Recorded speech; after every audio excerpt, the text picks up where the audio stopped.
Folks, thanks for joining us today. My name is John Dubas with Premier Marketing, and we'll be spending the next 50 minutes or so discussing why you would want to sell hospital indemnity programs.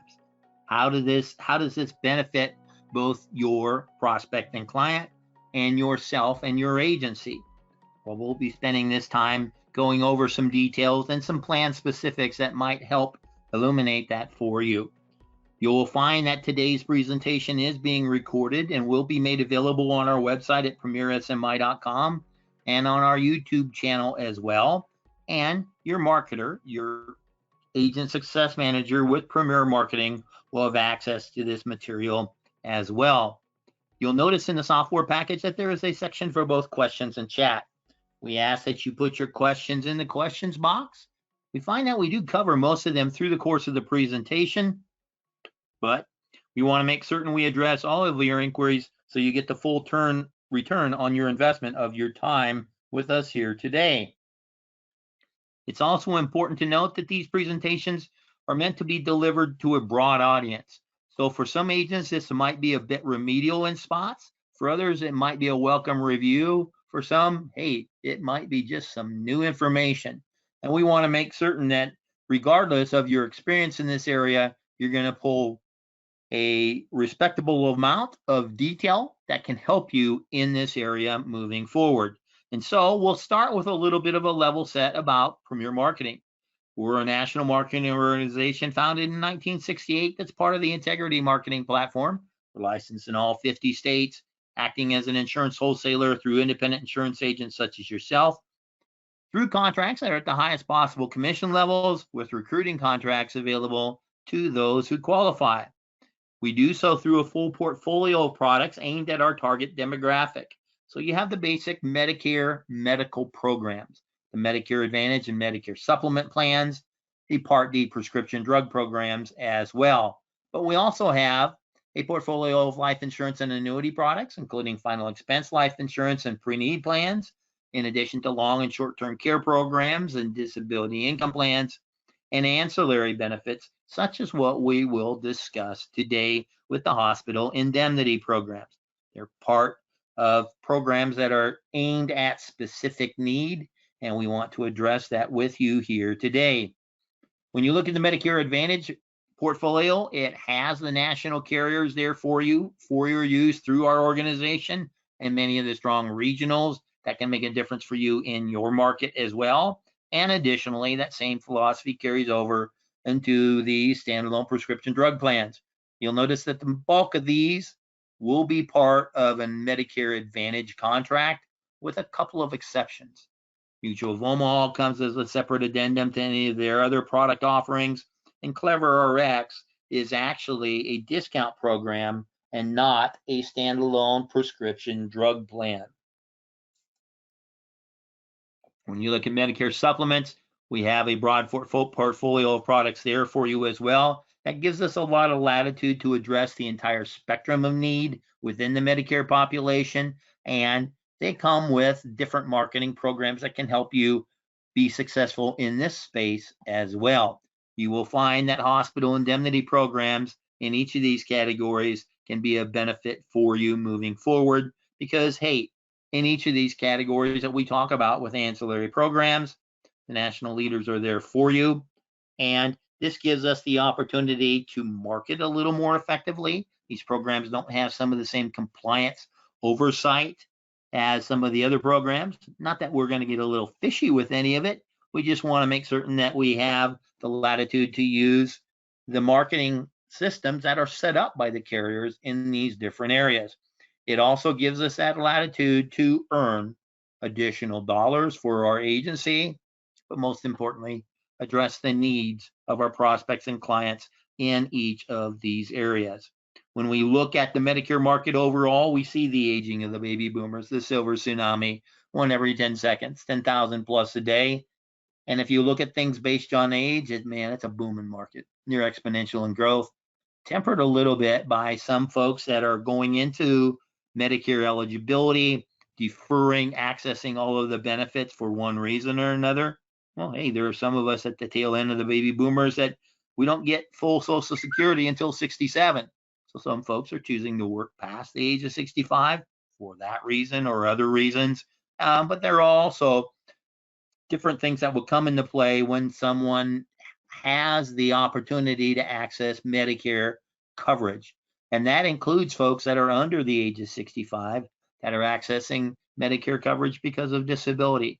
And those folks in each of these categories are valid prospects for us when we look at hospital indemnity programs, and may well be of key interest to some folks in these areas simply because of the way they match up with some of the base coverages that we have for medical expenses.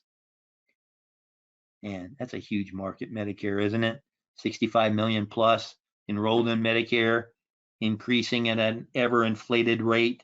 And it even has a huge portion of the population, or a good portion of the population, I should say, that are actually, well, financially challenged, shall we put it that way? And so in each of these categories are identifying the choices that they have and helping them negate some of the challenges that this will bring if we're not prepared for some of the inevitable. Well, we want to make certain we're doing everything to help these people. Because if there's someone's going into Medicare and they're picking up Part B, they can decline it should they choose to do so. We talked about that a second ago. But you have a number of people that are taking Medicare Parts A and B with traditional Medicare delivery, and maybe picking up a Part D program for help with some of the prescription coverage, worrying about that financial shortfall with the base program through self-insurance. Then you have people that are picking up a standardized, modernized Medicare supplement program to cover that shortfall, and then picking up a Part D program as well for the medication coverage. And of course, then you have the folks that are bundling everything in together into Medicare Part C programs and Medicare Advantage programs to help all in one type of coverage. In each of these selections, the health coverage that comes with a hospital indemnity program can be a crucial factor in the financial stability of the people that we're addressing. And we'll talk about that in just a moment.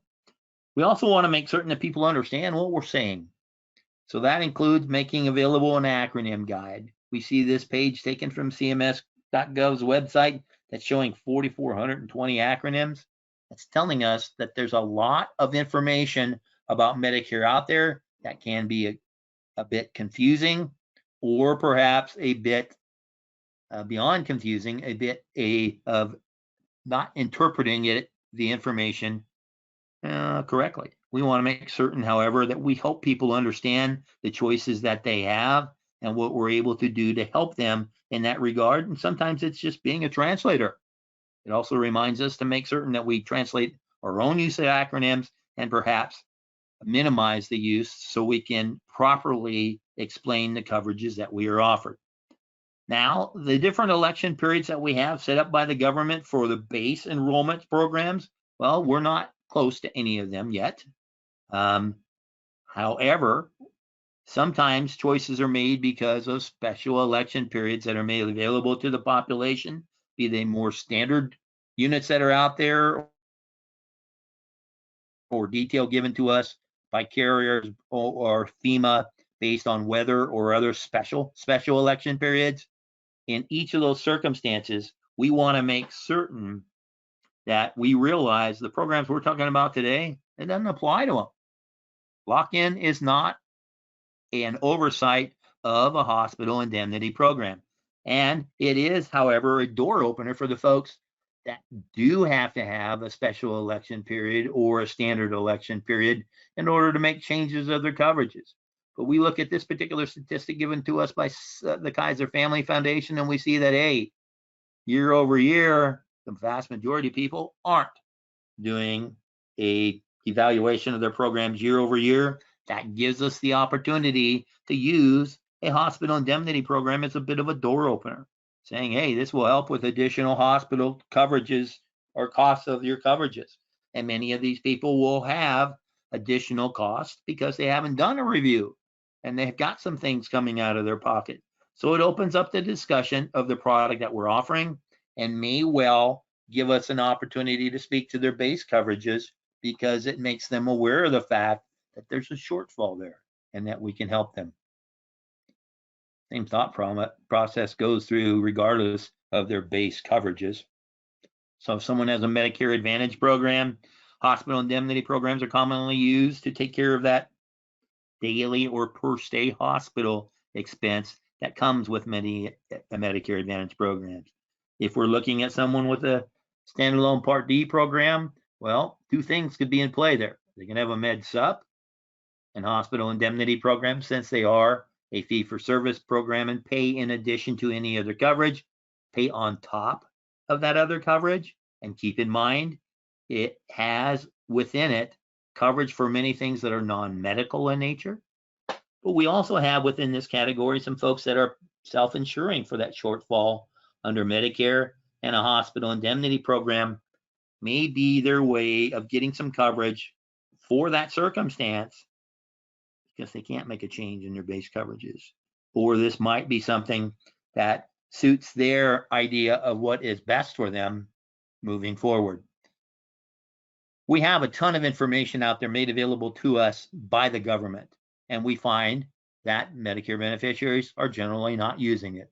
So there's tons of information that's out there, including the Medicare and You handbook, the app from the App Store that gives an idea as to what is covered and what is not. Even some of the different recordings the government has put out there that help people understand their coverages. Well, you can see by this particular program that it's a short program and people still aren't using it to the numbers that we might suspect moving forward. So we want to make certain then that we can deliver information not only that is understandable to the folks we visit with, but also is delivered in the fashion that they prefer to receive that information. For some folks, that might be the whole shake hands and kiss babies across the kitchen table, do it in person. Some folks might want it virtually. They might want information sent to them, or they might want to view a microsite that gives you the opportunity for them to go and shop the different choices that they have available. So, well, and then of course the folks that want a little bit of both. But in these circumstances, we want to make certain that the marketing organization we work with and the carriers that we work with have that capability of delivering information to our prospects and clients in a fashion that is clear to them and delivers everything that we need, because folks are used to receiving information this way, or at least a lot more accustomed to it than they have been in the past. Think about it. The pandemic, for a year plus, most of the doctor's appointments, primary care and specialists, were done virtually. Some still are. You also have a portion of the population that were utilizing virtual means to complete pre-work for hospitalization or dental services. And you even had folks accessing key components of their lifestyle, celebrating their faith through electronic means. So we have a population that is much more accustomed to receiving information in this fashion. And so, once again, do we have the detail necessary that we can deliver that information in the manner in which they choose to receive it and make certain that it works to our advantage as well? And keep in mind, when we do all this, particularly when we're speaking about hospital indemnity programs, and we're going back and visiting with folks that we have programs with in the past, we've had a selling relationship, so to speak. Well, the more policies you have in a household, the higher your retention. So one of the things we want to make certain that we do is make certain that our prospect list, be it someone who has purchased from us in the past or not, is aware of the multitude of programs that we have available. And one of them may very well be the hot button they need to see in order to move forward with another means of protecting themselves through the programs that you make available. So when we look at hospital indemnity programs, we're looking at pieces that are necessary to address some of the shortfalls as to what is covered by Medicare. So if we go into hospital stays within Medicare, we're looking at Part A coverages that have that deductible,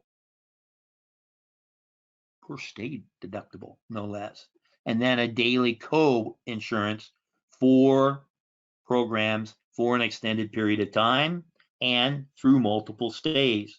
So in these circumstances, if that person still has just original Medicare, they're paying that deductible in 80%. And keep in mind, with original Medicare, there's no stop loss to it.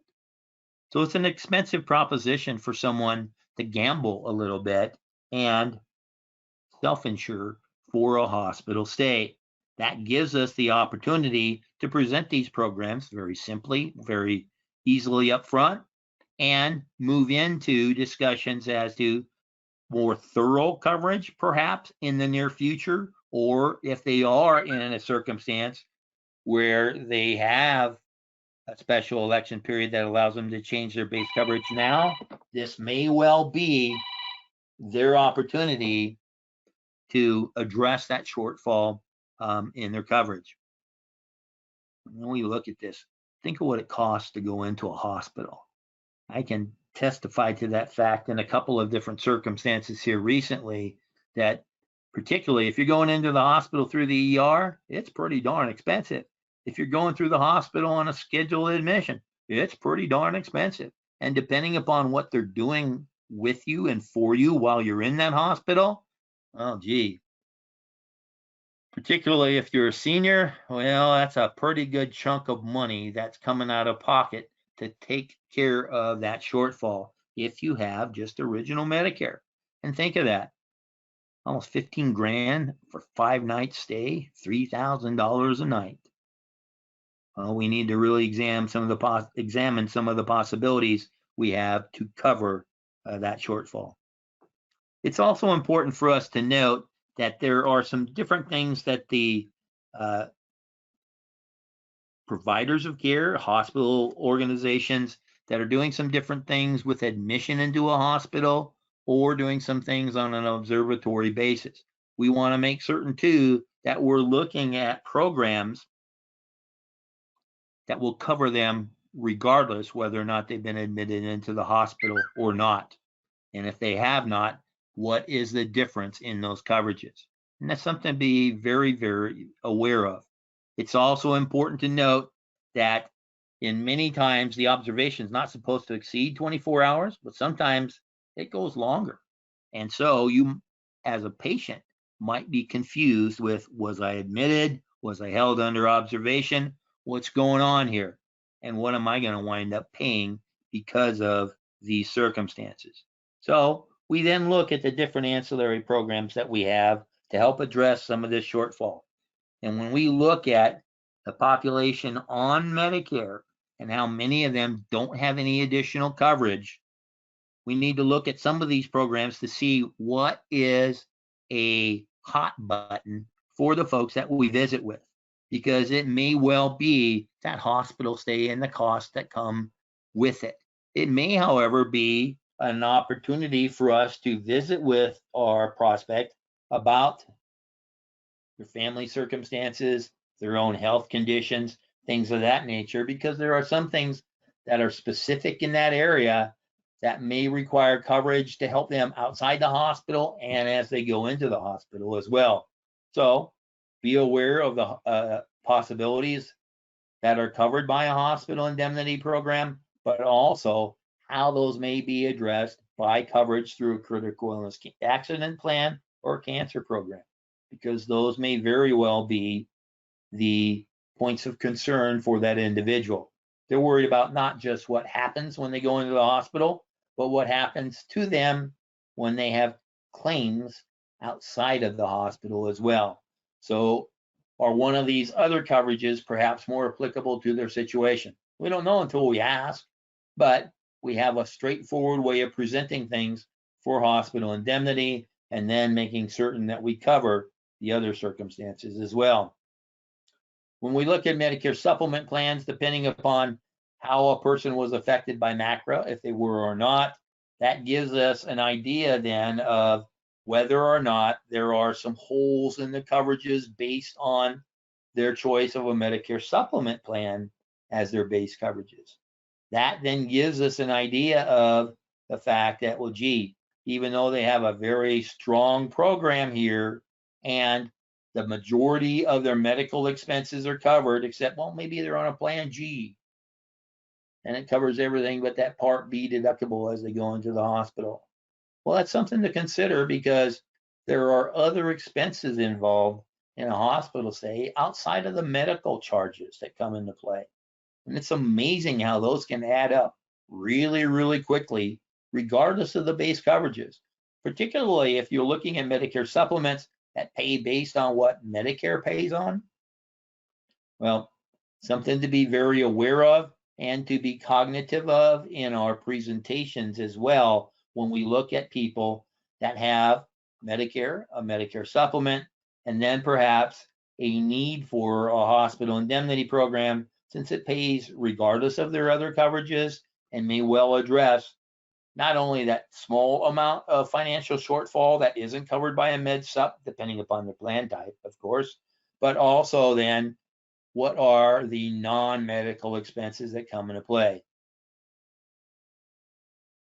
We have software systems that can help you in that circumstance. So if you go into a household and let's say that they are quite happy with their base coverages, they're in a metropolitan area, they've been with the same Medicare Advantage program for a number of years, their doctors are all in it, their drugs are well covered, they're very comfortable with that coverage. However, they have that daily copayment of whatever number for days 1 through 5, 1 through 3, and it's a number they're not entirely comfortable with because they do realize that there are other expenses that are not covered by medical insurance because of non-medical nature. So it gives us an opportunity to use a software system within Medicare Center that can help them expressly see the value in a hospital indemnity program. It allows us to play with different writers as well to make certain that folks see, well, hey, what about this? What about this? What about these needs that you may have? Because it may well be something they haven't even thought of. Same situation when it comes to the Medicare Advantage plans. And we look at, well, what about non-medical exposure there as well? I keep talking about non-medical exposure. What are you talking about, John? Well, hospital stays aren't necessarily just a gift that comes with age. It is an opportunity for us then to make certain that folks realize that, hey, I'm going to miss some work, or hey, I've got these type of devices that aren't covered by Medicare that the doctors are asking for me to get. Or, gee, what's parking? What is affecting my spouse or my significant other or other family members or friends that are helping me deal with a hospital stay? This gives us then that opportunity to have dollars set aside, in a manner of speaking, through a hospital indemnity program to cover such circumstance. It's a really cool program when you go in there and fill in the gap within the system that's set up for you. I have a recording set up specifically on how to do that. And trust me, the infamous words there of if I can do it, you most certainly can as well. Pretty cool when you go in and you pick out their current base coverage and it helps you fill in the gaps of those coverages that a person has when they go into a hospital. It is important for us to note as well that the out-of-pocket exposure on many of these programs have grown, much as the popularity of the programs have as well. So if you get into certain areas that perhaps are more rural in nature or not as competitive by number of plans, that max out-of-pocket may be significantly higher. Your hospital copays may be higher. Whatever the circumstance, we need to know our market and the coverages that are there so we can properly address recommendations for additional coverages. These programs are set up to make certain that they are delivered to people regardless of their base coverages, as I've talked about. There are generally not deductibles or provider networks that are associated with these programs, and the monies go back to the policyholder, not to any medical provider. And so it's the policyholder that has those dollars and uses them to what they feel is their best advantage.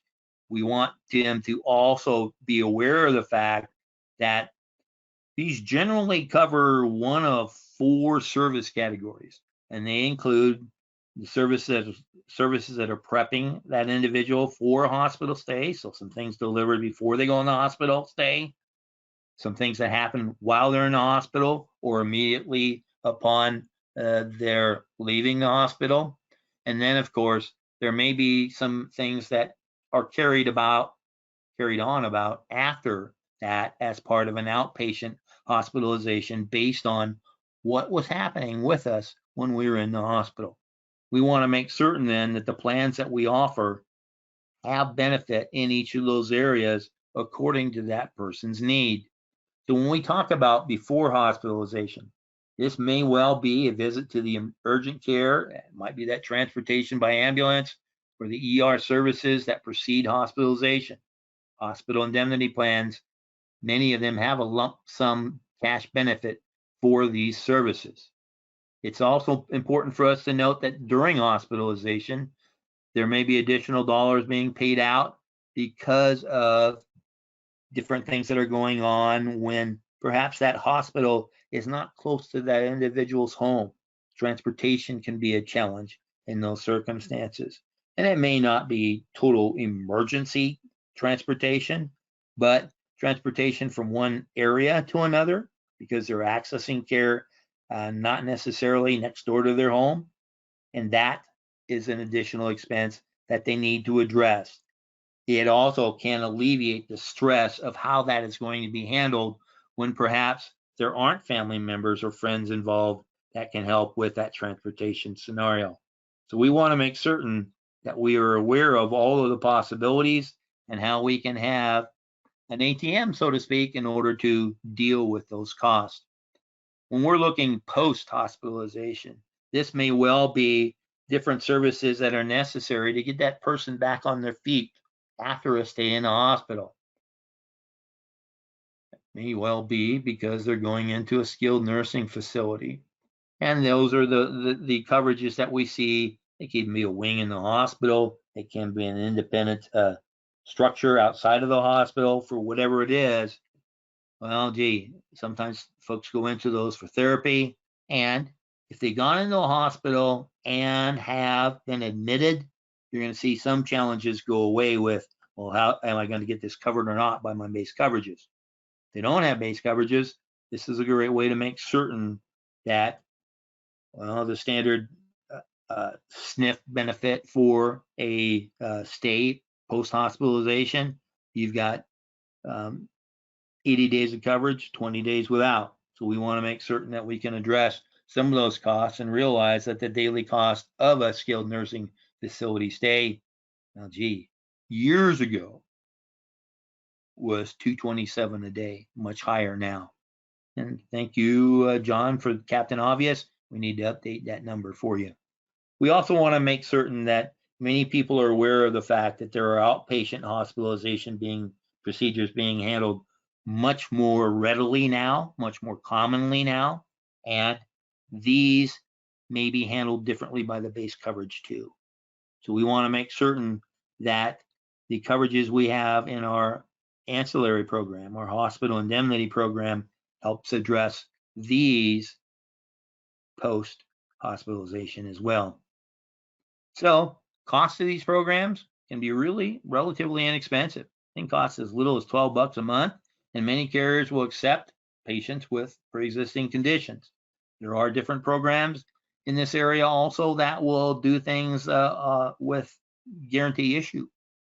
And there are some folks that can look at the current coverage they have and realize that, okay, my hospital indemnity exposure under my Medicare Advantage program is $195 a day for 4 days. Okay, I'm going to base some of my hospital indemnity benefits based on that shortfall. However, there are different things that might come into play as well. So we want to make certain too that folks realize having a day or two extra of that can really help with those non-medical expenses and we take care of those as well. And keep in mind, remember, these are done in addition to any other coverages, so the policyholder is receiving that check for those additional dollars, not the medical facility unless they've been assigned to that medical facility. Some different things that wind up putting us in the hospital. Well, here's a big one. Most of us are really aware of this, is the fact that every 40 seconds, a loved one in the country, someone's loved one in the country, suffers a heart attack or a stroke. Many of those will put you in a hospital pretty quickly. Even if it's a minor occurrence, a minor infarction, generally they're going to want to admit you and watch you for a little bit, because one stroke may be a precursor to additional strokes. And if you're having it in the hospital is probably the best locale that you can do in order to address some of the ramifications as quickly as possible. Because there are some things you can do or have done early in that process. Oh, I've had a heart attack, or gee, I'm having a stroke. They can do some things if medications are delivered very quickly that can really help address those the seriousness of those different occurrences. We also see that in many circumstances here, I keep bringing this up, that gee, there are other things that come into play that go beyond just the hospital stay. You see a lot of it with inpatient stay and outpatient stay. Gee, John, 85% of it. Well, keep in mind, non-medical expenses may not be part of that as well. We got to take into account that there may have been an entrance into the hospital through the ER, not the least expensive door to walk through.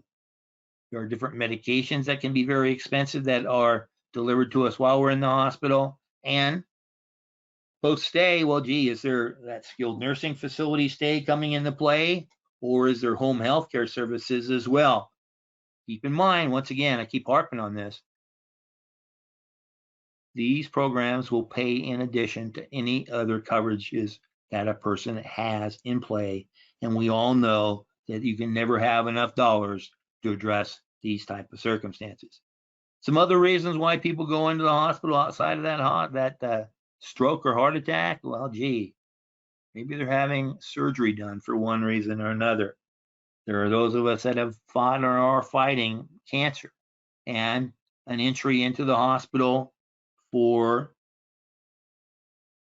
an addressing of a hospital stay for cancer, well, that might well be surgical in nature, or it might well be other care deliveries that are, well, they're delivered in that hospital stay. And that includes radiation. There are certain circumstances where radiation can be done on an outpatient basis. You'll see in certain circumstances on the very intense delivery of radiation treatment, that's done when someone's admitted into the hospital and then is treated thusly. Once again, this gives us the opportunity to make certain that dollars to help with other non-medical costs can be there as well. So we want to make certain that regardless of why an individual is going into the hospital, how are we then making certain that we are covering the full charges? And a lot of it is, oh man, it's kind of strange in the fact that you really don't know what the hospital stay is going to cost unless you know what it's for and how long and where. This gives you that peace of mind, knowing that there are dollars that are going to be designated for your help into your wallet, into your purse, that can address these costs. So it goes beyond those different pieces that are just medical in nature. And let's think of that. If you've got family that's coming in from another area, travel expenses beyond the treatment. There is, of course, the monies that are lost because we're not working. Is there home care or caregiving involved post admission? Millions of other little things that add up. Confucius says, many pebbles build a great wall. Well, that's the way it is when you look at different things that put you in a hospital, particularly with cancer. Some things that will come into play that are served well by having a standalone program that pays in addition to anything else that that person may have. You look at that, that's a lot of money out of people's pockets based on just earnings that are lost because of cancer and the different cost of treatments that come into play. We look again at that, and some of the basic pieces of it. One of the main reasons many people declare bankruptcy is because of health circumstances and hospital stays. And we want to make certain that we're looking at some of these other programs that can make a huge difference. And a lot of that now is an illumination of what is referred to as a social determinant of health circumstance. And that may well be struggling to buy food. And what we have with these or other programs that can help in that area, but some of the insurance programs that we offer, that might be part of their benefits that they're delivering through their system as well. So it gives us an opportunity to look at not just the payment of the bills on the base coverages. You're not going to see a huge variance in those, but you then can look at some of these other costs and how we can avoid this lovely one here on the end. You've been in the hospital? You have friends or family that have been in the hospital, and you realize how these indirect costs in this particular circumstance when you're dealing with cancer or other reasons to be in the hospital, well, we need to be prepared for those costs. And the hospital stays, the severity of how long someone is in a hospital, generally, the age is a pretty good indicator how long they've been in the hospital or going to be in the hospital and stay in the hospital. So the demographic that we deal with on an ongoing basis, basically the Medicare market is what I'm referring to. Now, those are the folks that go into the hospital the most. It is important for us to note, however, that the programs that we speak of with HIP programs, hospital indemnity programs, do not start just at age 65. So you have an opportunity to help the folks that are younger than that as well. One of the things too that we don't always think of that can be very, very expensive and is the number 3 reason why people go into the hospital are falls. Some of that is brought about by age and we're not as steady as we used to be, or perhaps we trip, or perhaps some of the medications or the care that's being delivered makes us dizzy, plain and simple. However, falls can be expensive. I have a friend that I went to high school with that has had 2 falls within the last year. She broke her clavicle and her arm as well, two different occasions. And she's in her early 60s. It's not like she's an elderly person, but she's dealing with falls now. You will see also many people will say, oh, they fell and they broke their hip. Well, maybe their hip broke and then they fell. One way or another, a fall can be a good indicator of the need for additional coverages, and that can be mapped out by how steady that individual is when we visit with them. It's important for us to note too that as we see many things that come in with a fall, a lot of those deal with hip or upper femur bone fractures, and those are expensive to deal with as well. It's also important for us to note that many times when a person goes into the hospital for one of those reasons, they have to watch out for pneumonia and other types of health conditions that can be brought about by the fall. You don't always look at those costs when you plan ahead. And so we want to make certain that we have that safety fund in play to make certain that it's there for them to use. So we want to then take it a step beyond, as I mentioned before earlier in the presentation. Is the hospital indemnity program their best choice, just to plug the holes in the hospital stay and perhaps some things that come about because of needs that are illuminated by the hospital indemnity program? Or is the discussion of a critical illness or cancer program to their better interest as well? Because if something like that happens and they go into the hospital, they're going to have dollars coming in for that through these programs, and they too pay in addition to any other coverage that comes into play.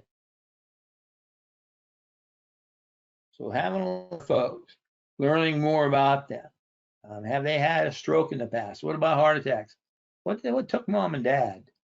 Is that a stroke? Or gee, cancer got them. Whatever it happens to be, we have those programs available as part of our portfolio as well. It may be in lieu of a hospital indemnity program. It may be in addition to one as well. So something to basically work our way through in our discovery process in the fact finding that we're doing with the people that we're visiting with. Because keep in mind, remember, we're looking to cover all of these expenses. And sometimes in that discovery process, it may enable us to not only get them some additional dollars on top of whatever other coverages they may have, but it may well lead to the discovery of the fact that this person, hey, they can cover their base coverages because they are eligible for a SEP, for a special election period. So talking about these other coverages and other needs can really bring up the possibility of, hey, let's look at some of the things that you got as your base coverage. If you didn't check on that last fall, we can do it now because of, anyway, great way to bring up that discussion. Why do you want to do all this through Premier? Well, many of the programs that are offered for hospital indemnity plans can be quickly contracted with. So you can create an agent profile, Insure LC, Assurance Bay, whatever you want to call it, where you're layering in all the information about you, and you then have the opportunity to quickly and electronically contract with multiple carriers. Because there may be certain circumstances where, man, I really like the cancer program with this company, but the hospital indemnity program with this one really catches my eye and tugs at my heart. You may want to contract with more than one carrier for whatever reason it happens to be. This gives you the opportunity to do so quickly and do so in a fashion that gives you a walk through the process. Why do I need these additional carriers? So it's a great way for you to get that as part of your portfolio very quickly. We do offer discounted E&O for qualified agents. What makes you a qualified agent? Well, you got a contract with us. Errors and admissions coverage, gee, don't you just slap me on your blanket E&O for that? No, we don't. We want to make certain that you're fully covered wherever you're contracting through and for whatever within the insurance world, within this stream of need. And so this is something that you purchase, that you own, and that covers you regardless of whom you contract through. So we want to make certain that we help and aid in your protection in that area. We also offer discounted continuing education bundle through our association with WebCE.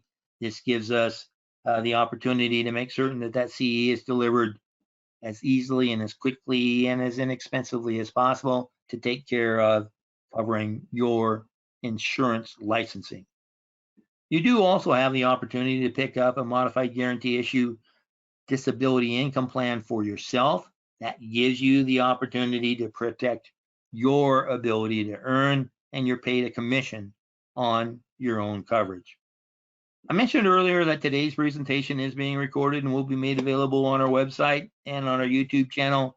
Keep in mind, this may well be a program that is appropriate for you to offer in centers of influence throughout the community. So a lot of folks are going into different places. We're going to talk about Medicare 101, great topic. I got a ton of presentations there that can help you, but some may be looking at, well, people don't really talk about a hospital indemnity program. They don't know what goes on with one.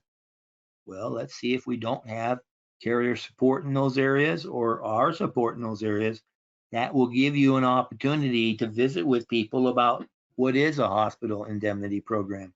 How might that best serve our needs? Or someone we know of that wasn't able to make today's webinar or seminar presentation. A great way to use current incoming knowledge and layer it on with some other programs we have to get in front of people on an ongoing basis. We do a lot of this through our Medicare Center tool. This is a program made available to agents that contract with us or through one of our platform partners that give you access to multiple quoting engines through a single system.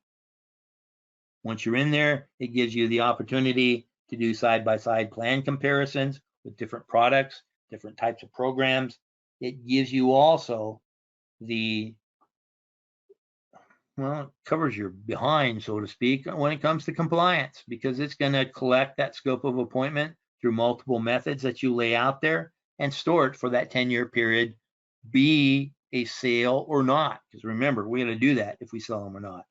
That same storage and capture program applies to call recording. That is a function of the Medicare world. So we want to make certain that that's all in a similar program and doesn't cost you an arm and a leg. It does also give you a PURL, a personal URL that sets up a presence for you on the World Wide Web. So this is a great way for you to set up different programs out there. People can go shop on their own. You can do a tagline in your email correspondence, link it to a different webinar or a website that you may have, whatever it happens to be. But it's a great way to draw in business really simply in a non-threatening manner through exposure on the World Wide Web. This system also comes with a contact management system for your prospects and clients. So that CRM can be very helpful for you in looking at who you need to speak to on a rotating basis, how you can get in touch with people, who's more susceptible to a change. Those switcher tags will tell you that. They'll look at some of these base coverages, see what's going on in the market, and make you aware of the fact that, hey, you got some people here that might be vulnerable to other people's approach. Or it might be they just need a call from you and address some of those needs through perhaps a hospital indemnity program. Lead Center, we're going to talk about in a little bit. The Learning Center resources, these are different pieces of information available through the site that gives you the opportunity to grow your own sales techniques and processes. You can do with a few less leads if your close ratio is higher. And how do we do that? Well, we got to learn. We got to be better at about our sales techniques, and that'll help. This is available as a mobile application, and as JJ Walker says on those nauseating TV commercials, it's free. All available to our agents at Contract Plus or one of our platform partners for this incredible tool that's made available to them. And that's the tool that has both systems that are powered by Connecture, Sunfire, and CSG. So it allows you to go in and pick up a hospital indemnity program, quote it right through this system, and lay it out for the consideration of your prospect and client. Pretty cool. Lay out that base program, fill in the holes. Many programs, when you talk about ancillary in the ancillary arena, will have different carrier incentives as well. So they'll pay you extra for writing a specific number of product per month, whatever it happens to be. Some of them may well offer carrier trips, and having those additional dollars that push us into the eligibility for trips, it's a great way to make certain that we're being paid everything we need to be paid.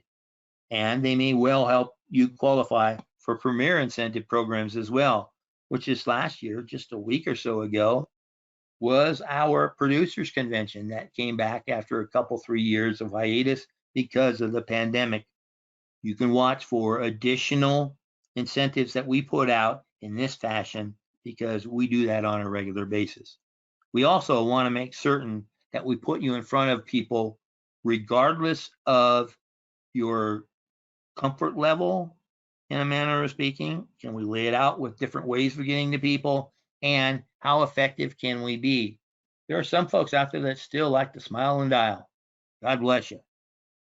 It's a tough world right now, but if you're doing it with a hospital indemnity program, when you're talking to someone, hey, I've got a new program that's available for folks that deals with any kind of expenses, qualified expenses for a hospital stay.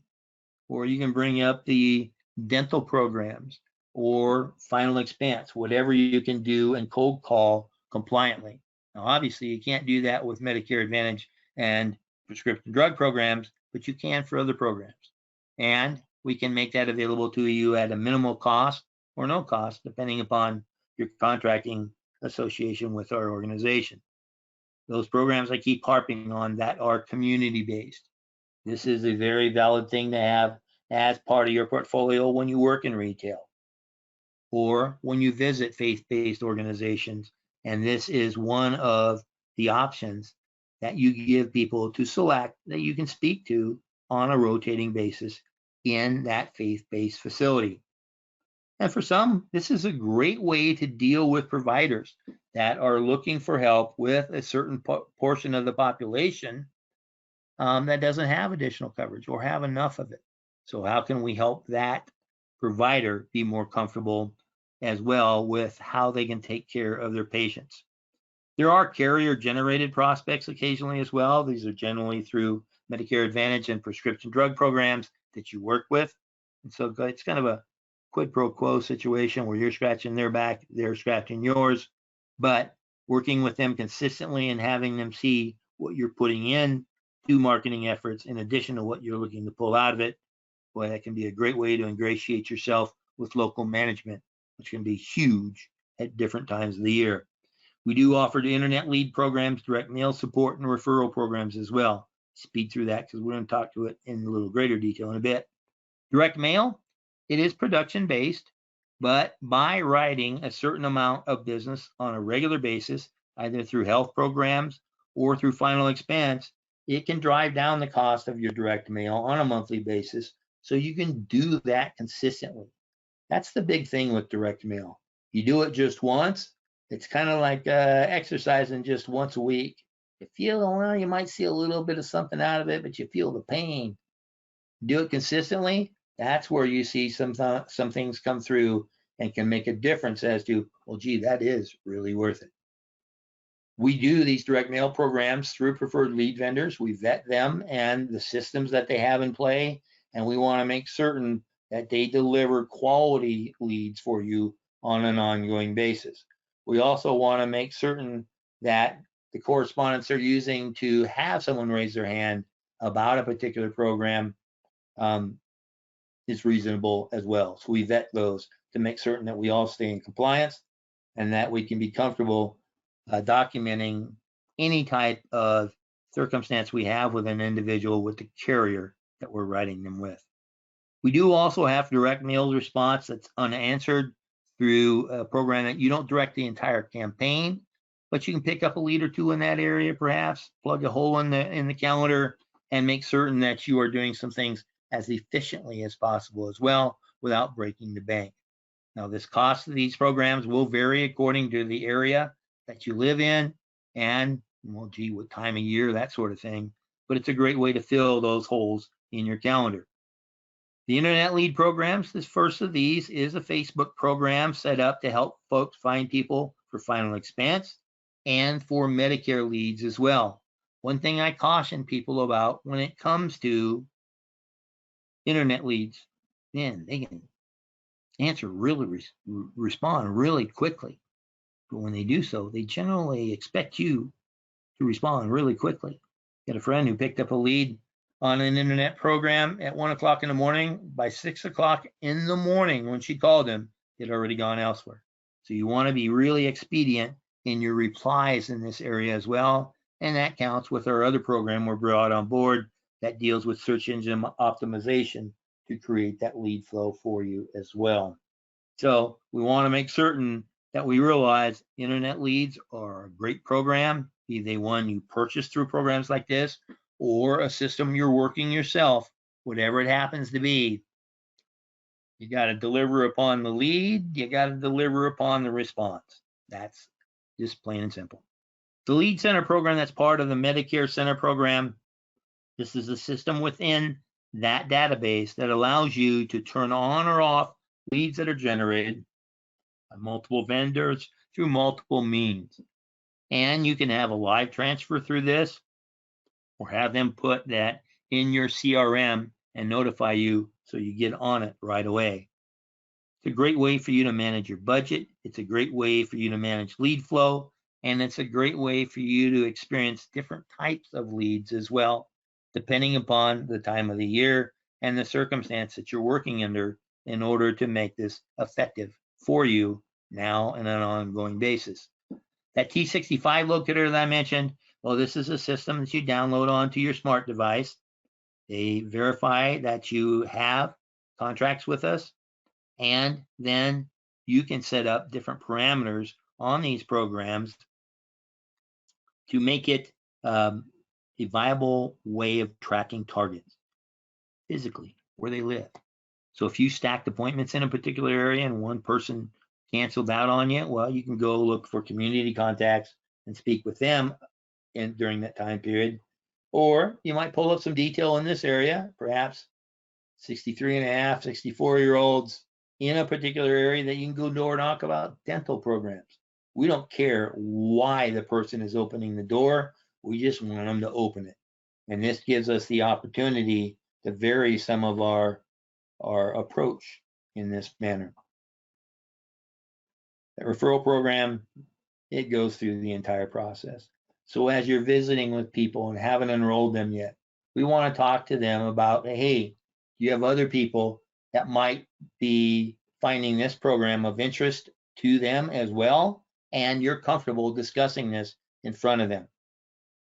Then you've taken a 1 or a 2 lead program, a meeting of sorts, into maybe 4 or 6 or 8 right up front. And it reminds us on how to approach the procurement of additional leads throughout the sales process by, hey, this is a great benefit. You see how this can help you. You know of others that are really in need of help in this area.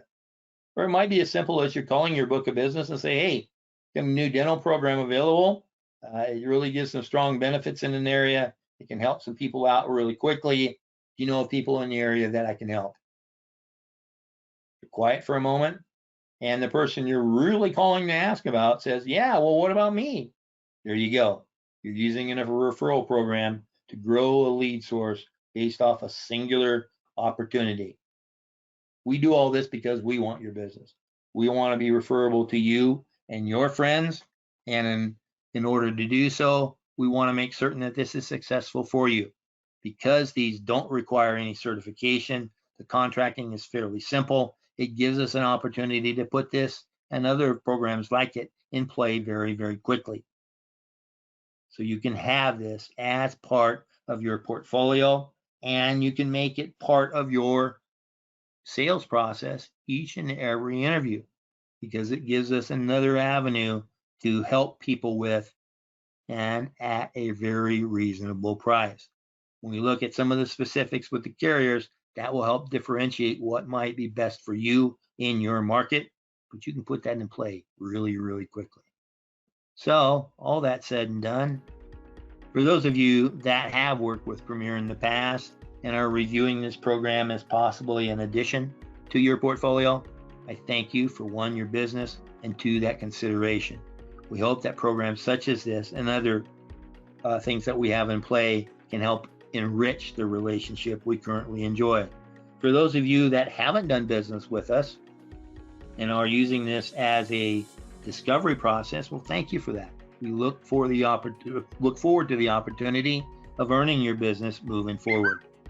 And for everyone that is viewing this presentation, I want to thank you for the investment of your most valuable resource, and that's your time. We appreciate that more than we can say, and we look forward to answering any questions and creating a relationship moving forward. So, all that said and done, until we're able to visit again in the very near future, with whatever topic that might be, we wish you good selling. Thanks so very much. We'll talk to you soon.